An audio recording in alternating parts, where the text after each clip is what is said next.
I just made myself dizzy. Wow. Welcome to another episode of Was It Good? I am Ravi, joined by Arjuna, and once again, no Krishna. He is missing. If you know where he is, please don't tell us. He's right here. See? Yes, he's turned into an Ewok. Yeah. Arjuna has picked up a stuffed Ewok. As always, Mr. Michael, our producer, is in the corner, staring at us like a creep. And speaking of creeps, we are actually today talking about the biggest creep of them all, Steve Carell, in Apple TV's The Morning Show, Season 2, Episode 1. Good old Mitch. Good old Mitch. It has been 2 years since Season 1, or just under 2 years, roughly. I honestly don't know. I think remember. I believe the first season of The Morning Show. The Morning Show came out in 1920, something around. 2019 seems right. But honestly, you could tell me 2020 and be like, yeah, that sounds right too. That's very, yeah, I could probably say. But you know what? It is 2019 because 2020, the summer of 2020 is when Ted Lasso came out. And Correct. The Morning Show came out well before that. Yeah, it was one of Apple TV's first shows to drop out. Along with like C. Yep, C. Mankind. Maybe Mankind. Dickinson. Servant? I don't know if Servant was one of the original. Might have been the next batch of shows. But I do remember the original, like, it was during an Apple keynote. Tim Cook invites up. This is when Apple keynotes were still being done in person at the Apple campus in Cupertino, and it was a weird keynote because all these Hollywood people were there. You had like Jason Momoa, Steve Carell, Jennifer Aniston, Reese Witherspoon just walking the campus. Funny. And then they were all like introing their shows. And and they were like, Steve Carell's like, this is my show where I'm a pervert and a piece of shit. And basically Harvey Weinstein. Whoops. Did you catch the Apple TV Plus joke in the episode About subscription services? Yeah, GNB is the network that they work for. They call it GNB Plus. Right. I think they set the exact price point, $7.99, which is something like what that. Apple TV Plus is, I think. But there was also my favorite character played by Billy Crudup. Yep. Who plays, what's the character's name? I wrote his name down on the if I scroll here in this wonderful Corey. His name's Corey. Corey, right. So Corey, who does the infamous line of "Chaos is the new cocaine." You didn't wear the shirt, by the way. I know. I'm just realizing Wow. that. We could pause it and I could go run and get it. No, it's okay. I don't know if it fits. Actually, partly because not cocaine. Actually, I would have lost weight. Cocaine. Because of cocaine. But he also says like that same like when he's being fired from the network. Yeah. He says, content and stuff is no longer in your TVs; it's in the cloud, like beaming it up. He was maybe the star of the episode. Yes. It seemed like he had the most. He was the most involved. He was involved the most in the most storylines, but it was an interesting episode. I'm sure we'll get into it. Well, we're getting into it right now. So, here's the thing with. Okay, so it's been a long time since season 1. Sure. Season 1 ends on a pretty big, cliffhanger. A main character unfortunately passes, and how they pass is not the most pleasant way of going. Yeah. And right. And the two, some of the protagonists / antagonists, let's just call them Characters. pro-ans. The pro-ans, so Jennifer Aniston's character, Reese Witherspoon, they basically, Bradley and Alex. they basically dump all the information in terms of what's happening, the head honcho, what he's been doing, what he's covering up, the whole scandal, everything, and they get pulled off air, and then that's it. And then we have to wait. Real life pandemic happens, Right? and then this episode drops. Season 2, episode 1. Season 2. Couple time jumps. Yes. So before you, or Arjuna is the one that actually explained to me the proper time jumps, and Sure. I watched the episode, and I did rewind back to the title card that I saw that confirmed in my head that I was correct in my order of operation, order of where the show was. Now, I believe the episode picked up immediately where season 1 ends, and then I believed that we were getting some artsy fart drone shots of New York City. And then I see a 3 months earlier title sequence, and then I see Bradley Yep. and Hazim Hassan Minaj. Hassan Minaj. His character, I think, is a new character. Yeah, I wrote his name down also on the outline. If you want to scroll down a little bit, go back up. His name was Eric. So new character Eric is there, but in my brain, the way that I had seen everything had played out, I thought we were 3 months behind, or we went 3 months from the events that ended at the end of the events of season 1. And that's how I viewed the entire episode. That's a bizarre way to look at it. And that's why I was very confused, because I briefly remember there was a whole thing, I thought, where Alex had quit the show originally in the first season. So I thought we were expanding upon that like time period. No. And I didn't realize that, yes, I was in a weird fucked up thing. But to be fair, though, I was on my phone in the beginning, so I fucked myself over. That part is on you, but I will say the show did not do a good job of grounding us in where the show was. You know, it jumps to 3 different time periods, I think, in the first 10 minutes, right? Right. You start off with the initial scenes that are the immediate aftermath of the season 1 finale. You have this weird drone shot, which is supposed to indicate COVID is coming. See, I looked at it, I was like, oh, this is cool. That nice little, the emptiness of New York. Like, I thought, this is what I thought. I thought it was like they were getting cutesy with this idea of like, you may be in New York filled with tons of people, but really you're all alone. Like, that's what I thought they were doing. No, they're really playing into the idea of like COVID and the pandemic. Yeah. And, yeah. you know, I don't think you're alone in terms of it kind of not showing up. It didn't really solidify to me until we got near the end of the episode, and they're showing the New Year stuff, and it's hitting 2020. I'm like, oh, this is 3 months before the pandemic. That's why they did the 3 months earlier thing. They're anchoring this season as the lead up to the pandemic and how that's going to affect this show and this ecosystem and all these people. So knowing that now, yes, that makes what happened more interesting. Yes, knowing that there's going to be a pandemic, and knowing that, because you and I work in production, we know what happened to production, right? When the pandemic hit, everything got stopped. And knowing that Corey says to Alex, you know, come back, be my rock, you know, I'm going to get you your brand new primetime show. Yep. Knowing that that's never going to happen because, well, everything gets fucked. Right. So. Well, I mean, Corey is an interesting character because he is, you know, especially shown in this episode, his relationship with Bradley has really deteriorated. He's hidden a lot from her. They clearly haven't talked as much in this 8-month interim as they did in season 1. He holds back the fact that Eric is going to be hired on the primetime show, even though it's something that she wants. They have a big confrontation at the New Year's broadcast that they're doing about it. And so it's almost like he's now anchoring himself to Alex to be her new savior, as he's kind of fallen out with Bradley now. So it's going to be interesting to see how that dynamic goes. And I think even in the conversation, Alex is like, "Can I trust you, Corey?" And he looks right at Bradley, right? The person who does not trust him anymore. And it's like, "You can trust me." It's like, can you though? I mean, when that entire scene was happening, I was screaming out, "He's the fucking devil." No, you can't trust the devil. And it's like Corey's doing things for Corey's sake. Right. And I think we talked a little bit about this last season. Corey is he likes chaos. He's doing it. He has an idea of what he wants to see. Right. But at the same time, I think he gets a thrill out of playing puppeteer or puppet master with people's lives. Well, and there's this big mystery too, because at the beginning of the episode we see him fired. And we don't see exactly how he gets rehired. There are conversations that indicate that Bradley had something to do with his rehiring, but there's a lot of information that they haven't intentionally left us out on. One thing we can get guarantees there will be more time jumps, because season 1 also had time jumps. Yes. They had a ton of time jumps to give us more backstory in terms of all the terrible things that Mitch did.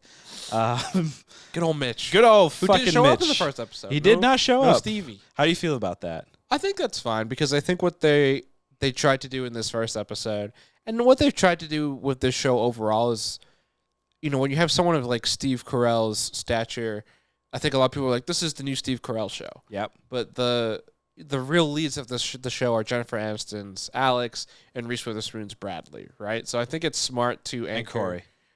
I mean, he kind of is, right? He is kind of a central figure in the show. But I think still the show is about those two females and their story, and I think it's smart to start with them.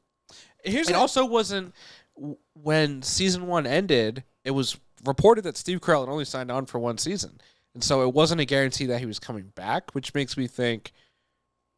We do know he is in this season. He is coming back, but it doesn't mean he's necessarily a central part. And even though he wasn't directly in it, his presence was felt, right? Specifically, Alex is writing the book.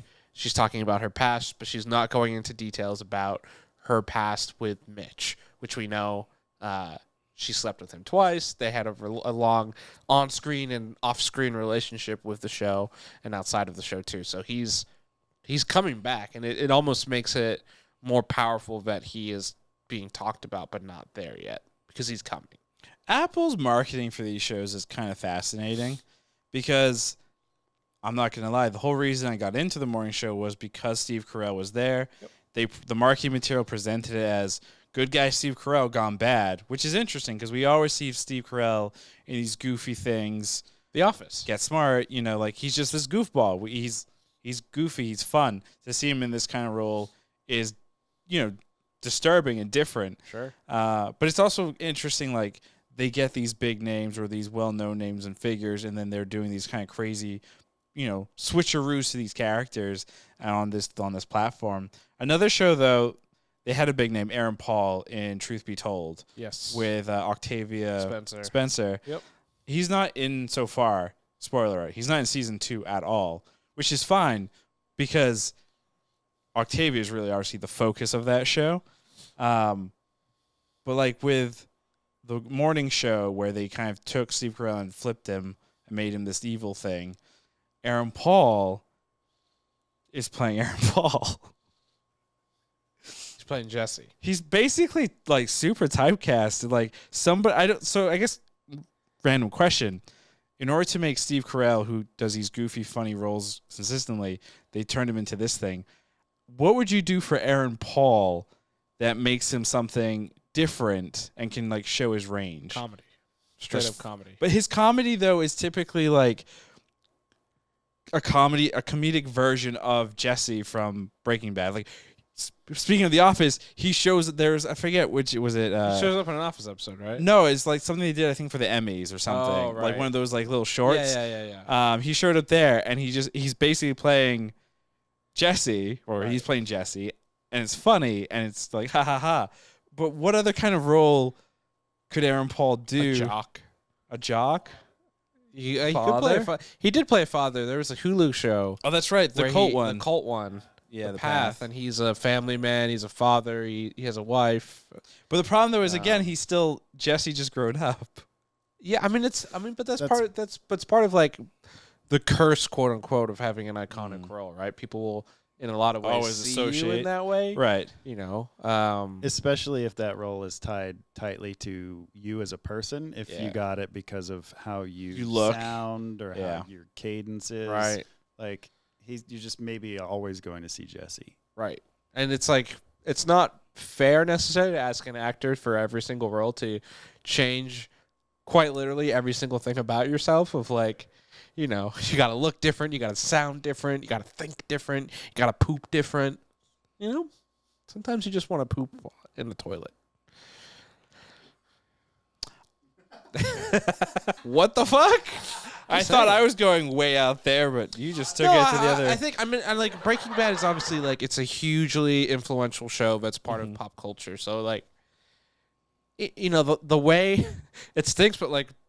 The way to get out of a typecast is to pull a Bryan Cranston, land into another iconic role, right? Because before Breaking Bad, he was the dad in Malcolm in the Middle. Everybody saw him as that, and then post Breaking Bad, he is Walter White, right? And it's just kind of like that's how you do it, I guess. You latch on to. And do you know who he was before the dad in Malcolm in the Middle?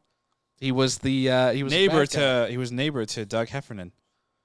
Was he really? King of Queens, yeah, he was one of their neighbors. Like he's in a couple of seasons as like a reoccurring neighbor with his crazy wife. That makes sense. Yeah. He was also a villain in Power Rangers. Yeah. That's good. In the Power Rangers. Zordon, that's yeah. correct. Yep. Full circle there. You went from villain to Zordon to... He went from villain to dad to villain back to hero. Yeah, something like that.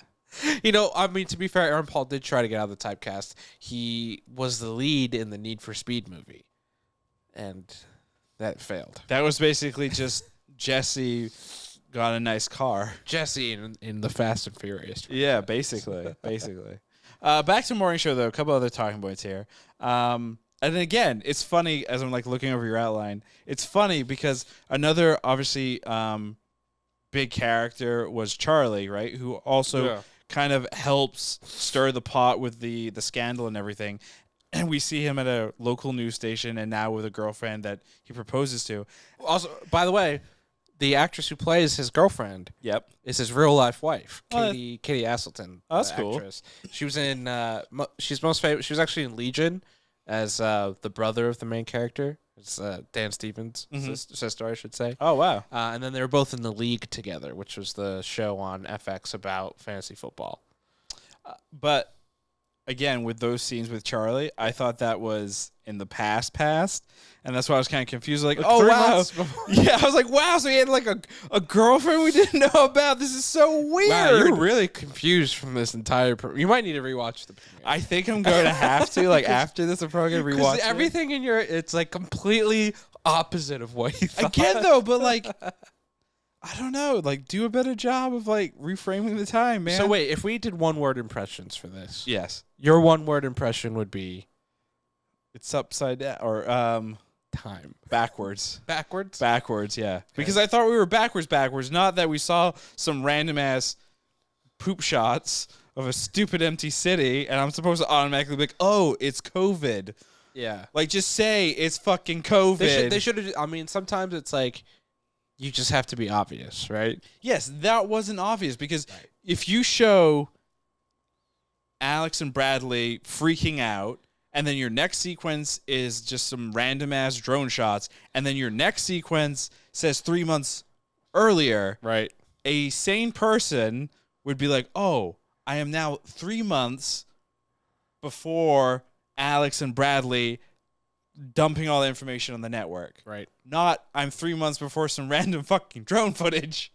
That means there was just like there's way better ways they could have done that. They could have done that 1,000 times better. There's also a featurette at the end of the episode, which a lot of these shows like to do now, like a little behind the scenes or whatever. And they, the creator talked about it and said like the pandemic hit as they were in production for the show, as they were writing, and so they rewrote the entire first episode. And the actor who plays Charlie talked about how he loved the little subtleties that they put into there of like COVID with, the sneeze behind Corey near the end of the episode where one of the crew on the morning show is on the street and someone licks him, right? Yeah. Like they're putting in these little subtleties of like, also that guy's getting COVID. Potentially, right? Yikes. They're at least like showing how different society is back then. But I think what the show maybe banked on was like COVID would be new enough for us to notice that. But we have now been in COVID for over a year and a half, where it's just like that's not obvious. It's to part us. of life now. Yeah, it's what would not like what would have made thing. more sense is like it's a giant media conglomerate network, right? Mainstream media, it wasn't blasted out everywhere. There wasn't like a tab in Twitter that says COVID-19. Right. But there were still people reporting what was going on in Wuhan. Yeah. So that was still a thing. They could have easily thrown a thing of like, there's some new potential. Maybe we missed it, honestly. Maybe because it could be. They did show a lot of the other networks kind of reporting on what's going on at GMB with a lot of the scandals. The episode opens with, at least with the 3 months earlier, the night show anchor being accused of stuff and then being fired. So maybe on those quick screens they put something in there, like a little clue. Again, it's not obvious enough. Like that, right. I think was the biggest. Clearly, like if I had to pick one thing that was a big fault of this episode, it was just not being so fucking obvious as to when I was. Yeah. And that's why my one word is backwards. Your one word impression? It's danger. The fuck? Did you just come up with that? Danger. Why danger? I mean, I kind of want to do like looming danger or, like something. I think we should make a big change as Christian's not here. We always do our one-word impressions, but sometimes it feels like a phrase, not a sentence, like a phrase. No, I like it. I like keeping it to one word. It keeps the bit. Versus, like, if you just open it up to, like, being anything, then eventually we'll just have, like, a whole dissertation. Paragraph. You're like, yeah, my one-word impression, which is actually a whole soliloquy, is, we should allow us, like, if somebody feels really strong, like, positive, negative about something, if they want to, like, express more than just a word, you should be able to do it, but you have to do it in, like, poetry form. You gotta do a haiku. Yeah. Just something like that would be kind of fun, actually. No, but danger because, what we talked about with the pandemic and stuff, there is this looming sense of danger of that, but also just the way our characters are positioning themselves, right? There's clearly the ratings are declining at the morning show. There's a shakeup now with the talent. Bradley's in this weird spot. Alex is in this weird spot with her book coming out. There's this implication that the book that's coming out from the journalist who was in season 1 is going to have some bigger unseemly stuff for Alex too. So it's almost like there's this looming sense of danger. Corey is in this weird spot again. Like we said, we knew he got fired. We don't know exactly how he came back. What does that mean for him? Is his position also kind of tenable? Is it not as solid as what we saw in season 1? We still don't even really know like why Alex left. Again, it's an interesting way they've gone about it with presenting some new information and new dynamics that we'll probably then catch up to later, but potentially that will inform the story too of like why did there's of those 3 characters, there's the 3 central questions. With Alex, it's why did she leave? With Corey, it's how did he come back? And with Bradley, it's why did she start conforming? Why did she conform to get the blonde hair and do the fun segments when she would do the singing and the dancing? Yeah, exactly. Why do all the stupid ditzy stuff? When she was completely the opposite of that, like what made her sell out? Quote unquote? Oh, clearly she saw the fat paycheck. I wonder if reckless speculation. I wonder if the reason Alex left was because somebody had decided to up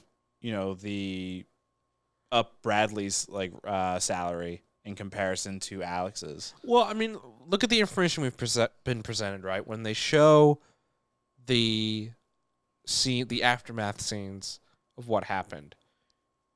Bradley even says this later in the episode, but like her and Alex are at their closest in that moment and the aftermath. They're in the room together. The changing room. Yep. We're going to figure this out.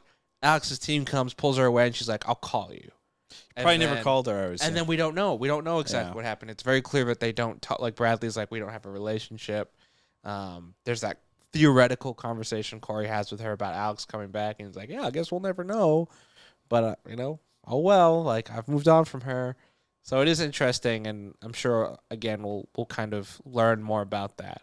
But I'm curious to know, like, for you as a consumer of content, how do you feel like when stories do that, where they jump ahead and they tease like all these kind of dynamics and like you'll find it out later, like we're kind of like teasing what's happening in a show, versus like would it be better if they just picked up from that point and then they just showed it chronologically? It works for some things, it doesn't work for other things. I am a true believer that in the writer's room for Morning Show, somebody had said, do you guys watch anime? Attack on Titan? And somebody was like, in anime, they do time jumps. It's kind of their norm. Like, they do that. Right. And then they fill in those other pieces of information because you want to speed things along, kind of keep it fresh and interesting. For All Mankind does that. Every season, they're increasing their time jumps. Right. It makes sense because there's this... You don't need to see all of the... you don't need to see the day-to-day to kind of get the story to wherever. Right. And also, if a story is really kind of well-written and executed in terms of like a long-term vision, you know that you have certain events that are happening, and in your gigantic story, you want to show the viewer the most interesting thing, and then help them fill in those pieces. And also, you can kind of make it more impactful because you get that backstory episode. Right. And like, we already know that the morning show does that. That's kind of their style. We saw that with season 1, especially around Mitch and what he did. We're thrown into this thing where Mitch is accused, at the very beginning, and we don't know the exact details. We get the details, unfortunately, later on, in graphic detail. Right. And it makes it that much more impactful because, again, it wasn't one of those things where the show starts just before the incident and then we get all the way up or whatever. We're starting where it's the most impactful for this piece of garbage character. Yeah. And I think with season 2 starting it this way, I don't know, like what is it? The TBA? What's UBA? UBA is a gigantic corporate thing, whatever, right? Corporations take forever to do things, even when it is the right thing to do, right? Removing, pieces of shit. So it's very possible that in that 8-month period, it's just a lot of like paperwork and not a lot of definitive, decisions. Right. So it's okay to kind of jump ahead and pick the story back up here because now something interesting is happening. Now we've got this new conflict. Alex is gone. Bradley's there. Clearly, Bradley still has a drinking problem. Yeah. I mean, yeah, good call. It's almost kind of like a news story, right? In terms of a major news story happens, you're not necessarily jumping on it at the very beginning. You're getting at it at an inflection point normally where it's reported or there's something relevant, and then as more reporting happens, you jump back into what happened and figure all that. Real life scenario right now. The incident that's happening in Del Rio, Texas, where we have 10,000 Haitians that were imported and stuck there. Yeah. I was not aware that had started a couple of days ago. I was only made aware of it because of the photos that were released and trending today on Twitter. Right. Same exact idea. So I think they're going for I think your point is that they're going for a similar thing with a news story. I mean, a news story. It's called The Morning Show. Yeah, makes sense. There's a newsy angle to it, so makes maybe. Or we're just giving them too much credit. Yeah, right. It's like no fucks. That's how we work. Like, that's how good drama works. Yeah, I guess like if you are the person that's like, no, I need to know every detail, then you probably like soap operas. Yeah, soap operas for the most part, like the next day, right? The next day, or The Mandalorian. Yeah, I guess Well, no, it's all chronological. It's all fetch missions. Nothing wrong with that. Yeah, by the way. It's a giant D&D quest. Do it well. It's a quest. It is a quest. The quest. I mean, that's a campaign I would play. I'm not gonna lie. The casting of Eric. Yeah, Hassan Minhaj. What do you think about that? That seems, but it's over the top. What to get to get him to get a brown man? No.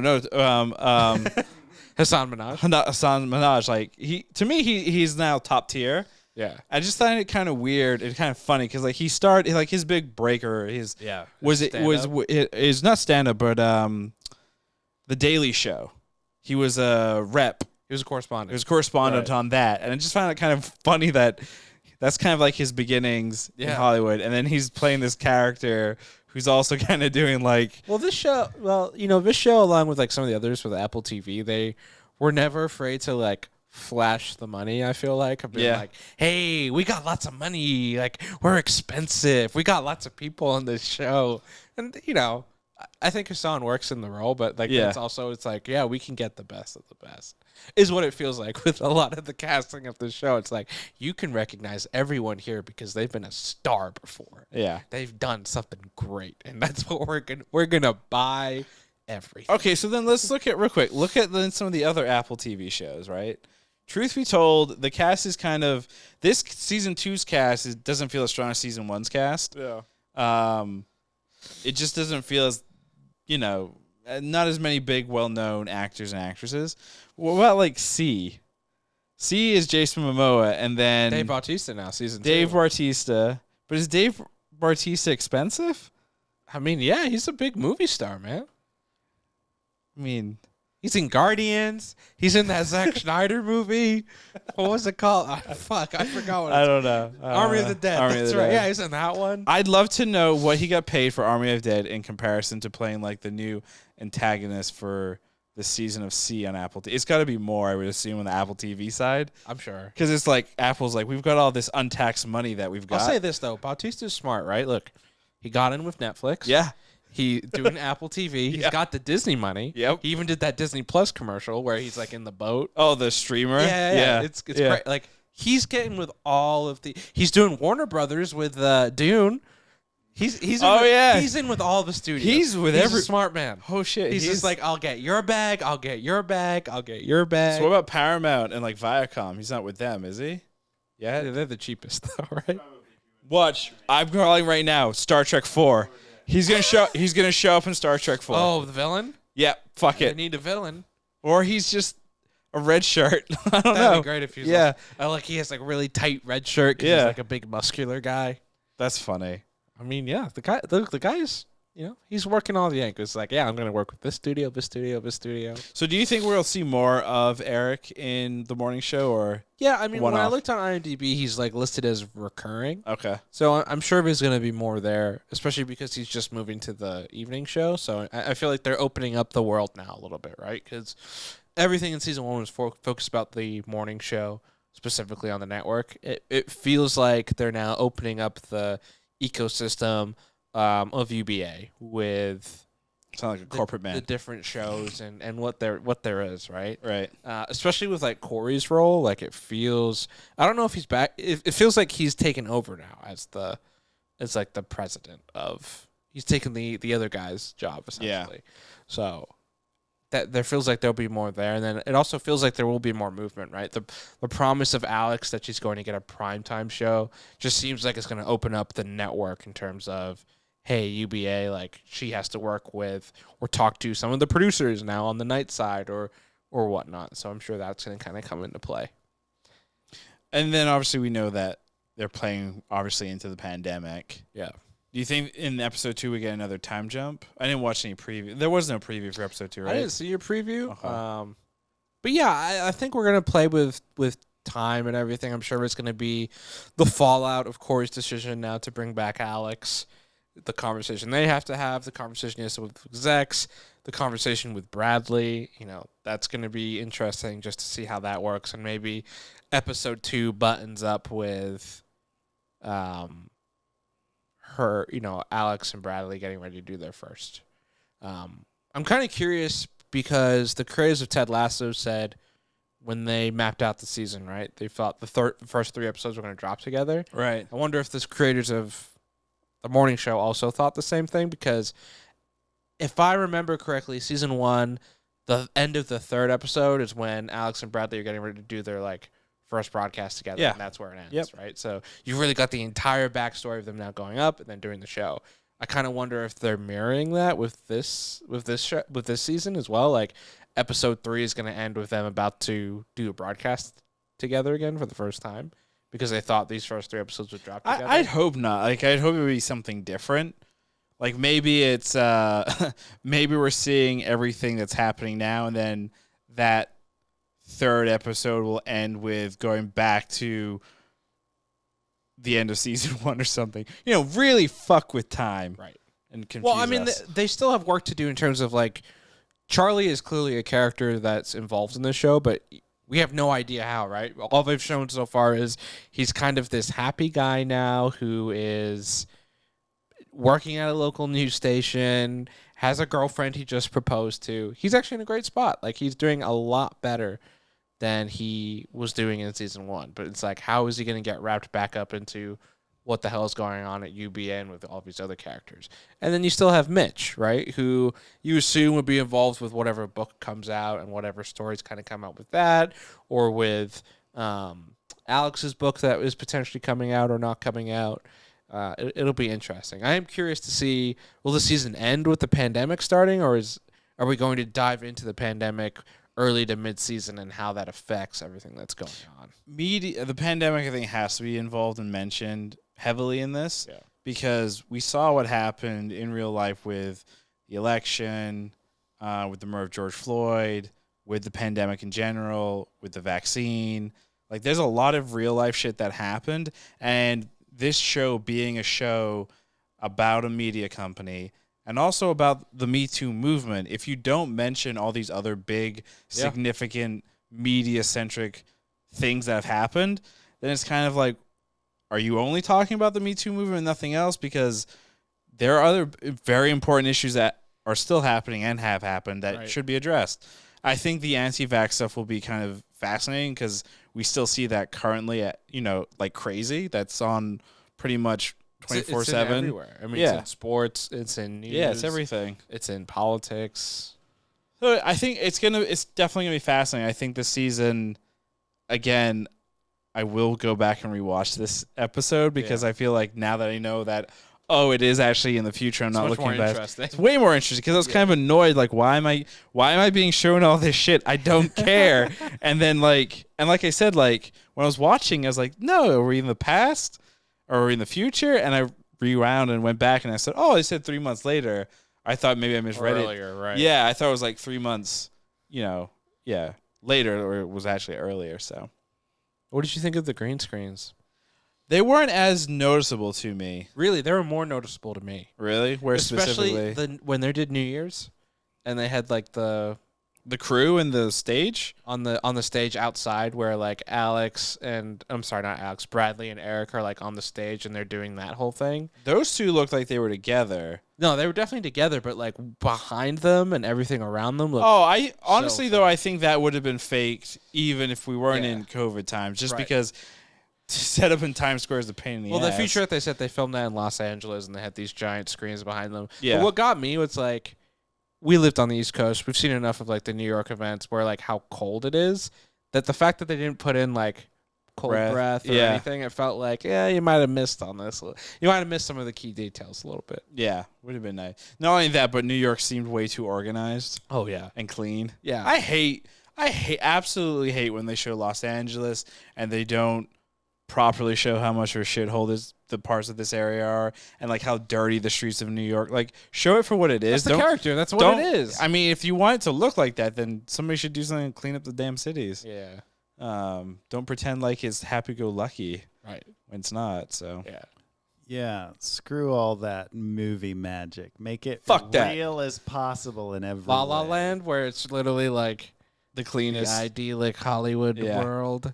Even though Hollywood is like so dirty. There's so many bad parts of like Hollywood. Tons of bad parts. Yeah, but in that movie, Hollywood was what we all imagine it and dream it to be. Now, that's kind of the point. I dream Hollywood to be where you have cocaine-fueled parties at a pool. Yeah, where in La La Land, where we all imagine Hollywood is just white. You said it, not me. I mean, he's not wrong. Like, that was a criticism of the movie. Like, Los Angeles is a pretty diverse city, but it is like it's one of the most diverse cities. It's a pretty white cast. I mean, it's pretty, it doesn't really show off any. That's the one thing I'll give the morning show props to is the cast is very diverse. Yeah. Could be a little bit more diverse. I do think it's interesting that,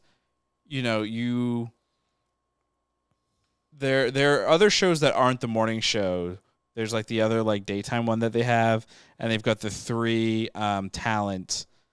There's the guy who plays the weatherman. There's the African American talent, and then there's the female one who I think is Hispanic or Indian actually. Indian. Yeah.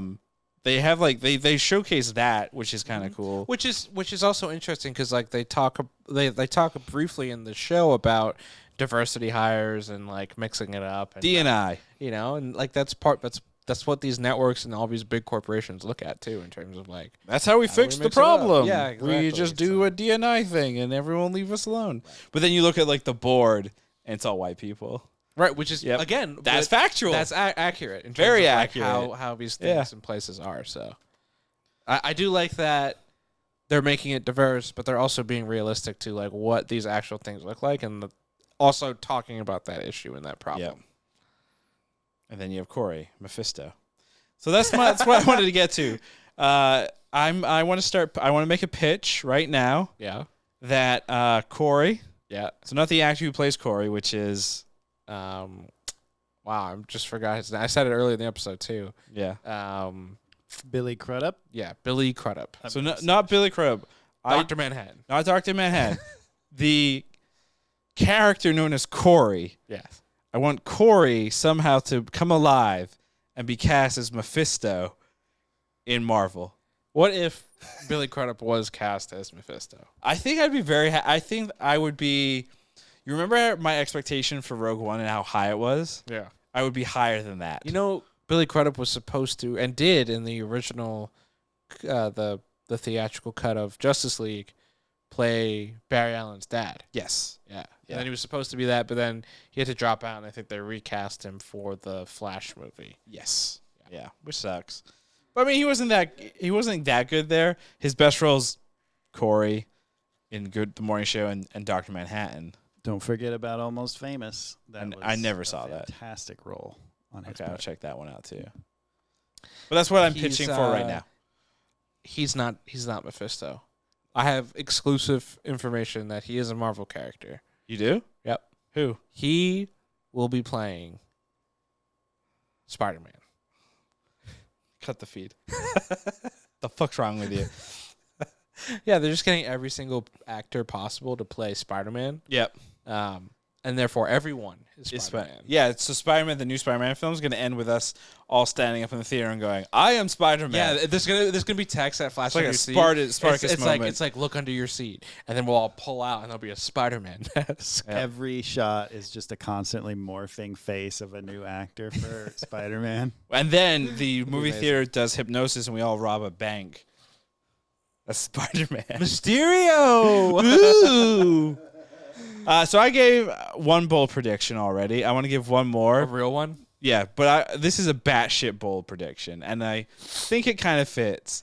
It's not that Corey is Batman? It's not that Corey is Mephisto. But my theory is, in the 8-month period, we're going to find out that Corey and Bradley had an affair. Yeah, I mean... And because of that affair is what pushes Alex to leave. Because Alex is secretly in love with Corey. Dun, dun, dun. I think you went too far there. And and that relationship was 5 years before season 1, but they will forget to mention that, and then I will again be confused and say, "Fuck this." Corey and Bradley had a weird relationship in season 1, right? And there's definitely some type of tension there because something happened. So I wouldn't be shocked if that is part of the 8-month thing. I think that's a good bold prediction. Thank you. Not the other part though. No. That's too far. All right. And then what about your bold prediction? My bold prediction is that Mitch will be a co-host again on the morning show by the end of the season. Whoa, what? He makes a triumph return? Yes. No. Has that happened in real life? Sure. Since the Me Too movement and the ones that were... I mean, there have been some people that have come out on the other side. Chris Hardwick. Yeah, Louis C.K. a little bit, No, every time he tries to say something on Twitter, everyone's like, shut the fuck up and go away. But he's still having shows. Same thing with Aziz Ansari, right? He's had comedy shows, and then... But Aziz was still kind of in that category of creep.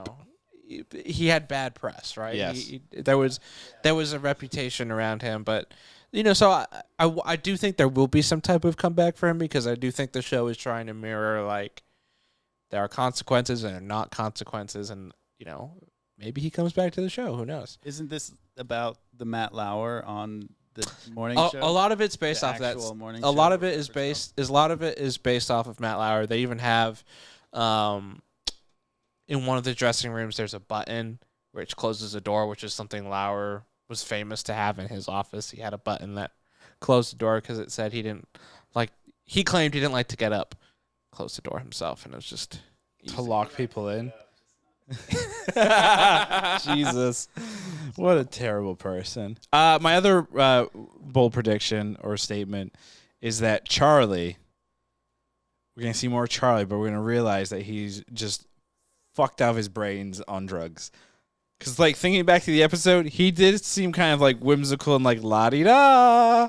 He's gonna get sucked back in somehow, which is going to affect his his Probably. happy life. So Yeah. I wonder if that's gonna be Mitch coming back. No, I mean here's how it's probably gonna go. If Alex is promised a primetime show, she would get her pick of producer, and she'd be like, "I want Charlie." And then he's gonna be sucked back into this world for a show that never comes back on and gets all this angst and drama again, and that causes him to lose his like new fiance and kind of just lose everything in his life. Jeez, being a producer is hard, I guess. It is. It's not a happy life. Happy wife, happy life is what they say. That is what they say. I think that's everything. Did you want to... We had said before the show some Star Wars comments were made. I mean, the big one... So the big news is the ex-wife of George Lucas. I have to look up her name. Do you know her name? Something Lucas. Mrs. Lucas. No, she didn't keep the Lucas. Oh. She changed her name, and I'm just going to kind of keep going really quick here to see if I can find it. I like it. I like the sweat now. I'm sweating. We're burning through the audio tape and the YouTube tapes. Is that it? Marcia Griffin sounds like... Marcia Griffin Lucas. Let's call her Marcia. Marcia? It's she's the film editor for Star Wars Episode 4. Yeah, and she's done a bunch of stuff. Yeah, she's Oscar nominated winning. Marcia Lucas. Yeah. Marcia. Marcia? Marcia or Marcia? Well, it's spelled Marcia. Marcia. Marcia. Anyway, so she is Academy winner, film editor extraordinaire. Yes. Has been doing this a very long time. Involved in Star Wars in a lot of ways, obviously. A ton of ways. So she did a recent interview here that obviously has been published. And she basically had said in the interview, and I'm paraphrasing, she said that Kathleen Kennedy and J.J. Abrams don't know Star Wars. She was not a fan of episodes 7, 8, and 9. Said that it didn't make a whole lot of sense with how Rey got the Force powers. And that also when she saw episode 1, she went to her car afterwards and cried because of how terrible it was. Yes. And this, of course, fueled up fans and got that trending and everyone defending and hating on episodes 7, 8, and 9. So I don't disagree with her comments in terms of like Kathleen Kennedy and J.J. Abrams not understanding what Star Wars is, because I think if you see what the trilogy is, that to me is clear that there's a little bit of what is Star Wars? Cohesion. But I think her evidence of why they don't understand Star Wars was weird. Her reasoning was strange. Disjointed. Was strange and disjointed. I mean, what you could really talk about is the whole narrative bit with bringing back Palpatine and everything about Episode 9 that we've talked to death about on this podcast over probably all 176 episodes at this point. But but there are legitimate gripes and concerns about that sequel trilogy and stuff. The Episode 1 thing seemed a little mean in my mind. Yeah, that just felt mean. That felt like a personal dig at. I was like, well, it was funny. They were reading the comments online where you had people defending 7, 8, and 9. Yeah. You had people attacking people because people read her comments about episode 4 as her saying that she hated the prequel trilogy, and then people jumping on being like, prequel trilogy is da-da-da-da. And it's interesting, her statements on, Kathleen and JJ don't know what Star Wars is. It's fascinating because it's not, I don't think that they necessarily don't know what Star Wars is. They have their own vision of what Star Wars, or their own thought process of what it is. Yeah. And they just didn't execute on, they didn't decide what that vision was. Correct. They changed it 3 times. But again, the point I'm making is when you look at all these comments about people defending the prequels, the sequels, and their reasoning, and then shitting on the other and whatnot, it's everyone has their own wildly, vastly insane one side of the spectrum to the other side in terms of what is good in Star Wars, what is bad. Sure. I mean, at the end of the day, the Star Wars community and fan base, specifically on Twitter, I'll say, is the most toxic fucking thing I've ever seen. You could make anything and they would hate it, most likely. Probably. I mean, Visions comes out Visions in a couple days, drops in 2 days. And I'm sure there are going to be people this is not my Star Wars. And that's fine. That's A-okay. Yeah. I just, it's so stupid because it's I get social platforms are a way for you to, vent and put your thoughts out, and that's okay. Go do that. my whole thing is always like when I see somebody put out a comment praising something and someone just goes to attack it, and then it's a thing. It's and an opinion. Like, yeah. You know, it's not like a... Not everyone has to agree with opinions. Right. Yeah. You know, there are a lot of people that like a lot of different Star Wars movies. Like, some people love Episode 9. Some people love Episode 1, 2, and 3. Some people love Episodes 4, 5, and 6. No one loves the Clone Wars movie. But, you know, it at least spawned a television show. That's true. Without it, we wouldn't have had seasons, that series. So, you know, chicken or the egg, I think. Yeah, you know, like, just enjoy it. Like, Star Wars is still ultimately, you know, really fun and really good. Like, The Mandalorian is a great product that came from Star Wars. Like, say what you will about Kathleen Kennedy, but she is responsible for, you know, greenlighting The Mandalorian and having that be a thing. So you got to take the good and the bad, I suppose. Yeah. Ultimately, it speaks to how many different people it reaches to. You know? Wow, that is the most natural sounding sentence ever. That is profound, Ravi. Yeah, thank you. I just pulled that off the screen. Real quick, some other related Star Wars news. Yesterday, as of the taping of this podcast, Sunday, September 19th, was the Emmys, and Ian McGregor, who did win an Emmy, did some press, and I believe it's Ewan McGregor. Ewan McGregor? Yeah, come on. Ian. Ewan. It's Ian McKellen and Ewan McGregor. Ewan. Well, I'm sorry. Ewan McGregor he did some press, and he talked about how Obi-Wan Kenobi just wrapped. I'm sorry. Obi-Wan Kenobi just wrapped filming. And he says, I think his quote was like, I think it'll be quite good. And I was like, well, that is not... I didn't see like the clip. I didn't see the context of how he said it. It but will just be quite good. The quote by itself, I'm like, that is not convincing. I think that's right in the middle. Yeah. That doesn't give me hope. That doesn't take away hope. That's someone says a statement. What do you want from the Obi-Wan show? Like, what are you looking to get out of that show? Or what do you want it to be? I don't want to see a lightsaber fight with Vader and Obi-Wan Kenobi. Well, that's all I want. I'm pretty sure. Nope. Yeah. I don't care the room. I don't want that. And if it is there, guess what? I'm going to close my eyes and cover my ears like a fucking child. I don't think you cast Hayden Christensen to play Darth Vader if it wasn't the plan. Nope. It's not happening. They're going to have a duel of the minds. A duel of the thumbs. They're going to talk over coffee. And they're going to decide they're not friends. Is He Who Remains will show up and we'll take the lead? Yep. He's just a Kang variant and he's just there. In the because I've learned my lesson with Rogue One, and when big new Star Wars projects come out, keep the expectations in check, keep them low. Sure. Visions is coming out in 2 days, right? Coming out on Wednesday, 2 days from now. And, you know, that's what our next, spoiler, our next podcast is going to be on Visions. Krishna will be back, so it won't just be Arjuna and I rambling like lunatics. So all you Krishna stands, get ready. There's a few, actually. There are. It's kind of weird. But, like, with Visions, I'm keeping my expectations in check. Like, we have seen anime anthologies of big franchises before.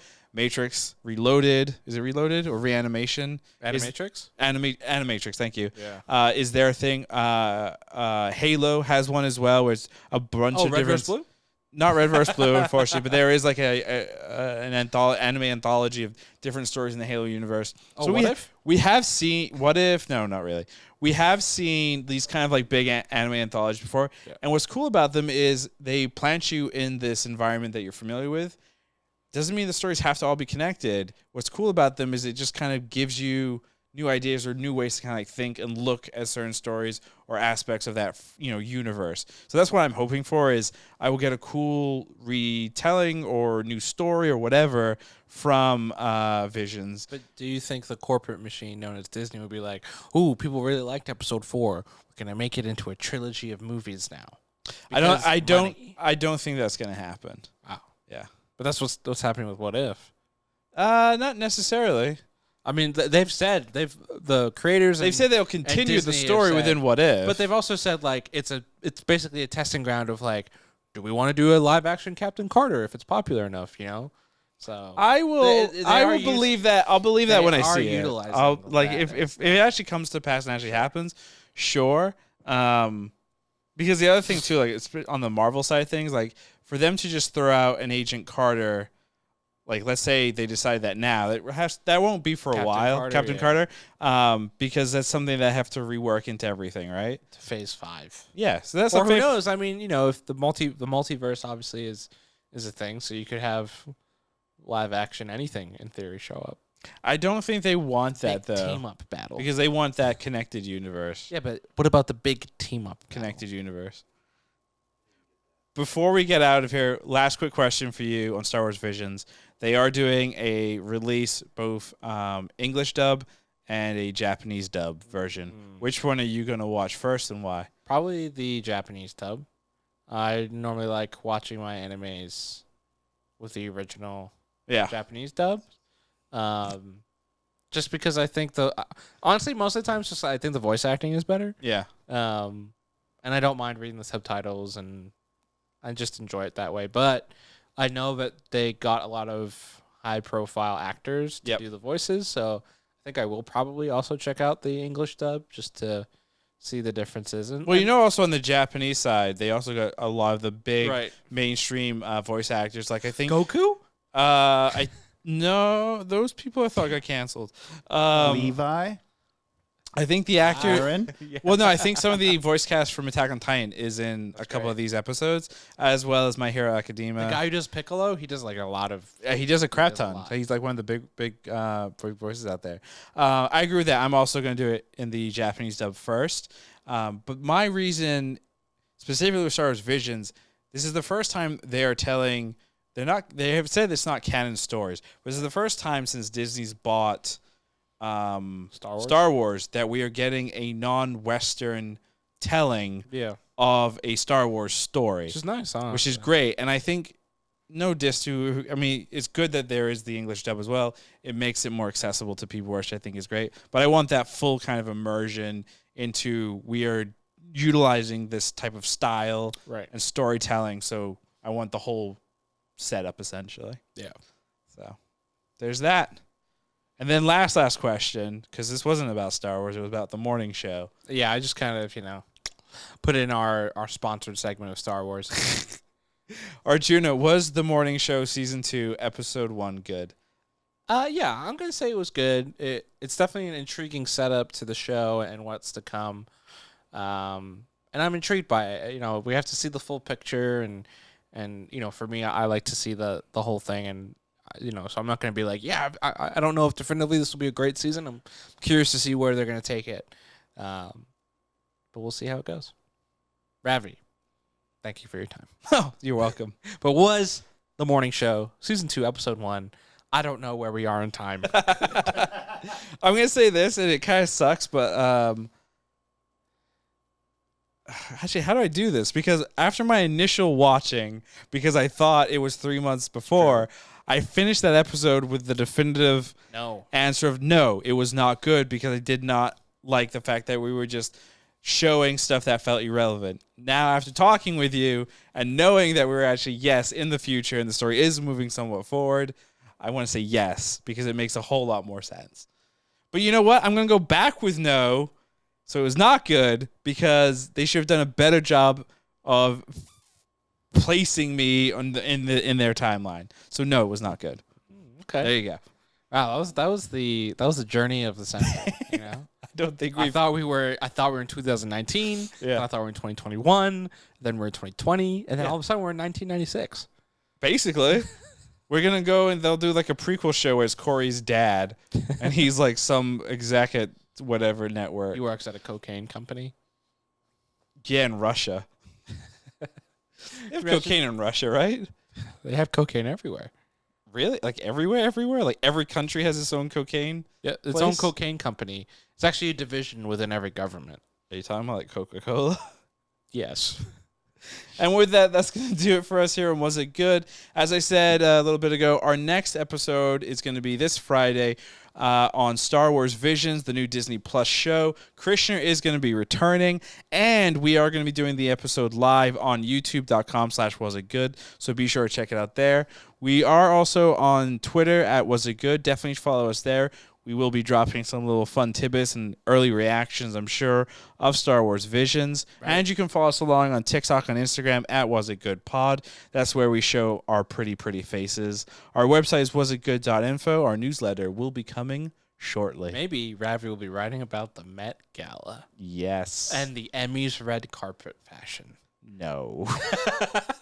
Goodbye. Ravi's our fashion guru.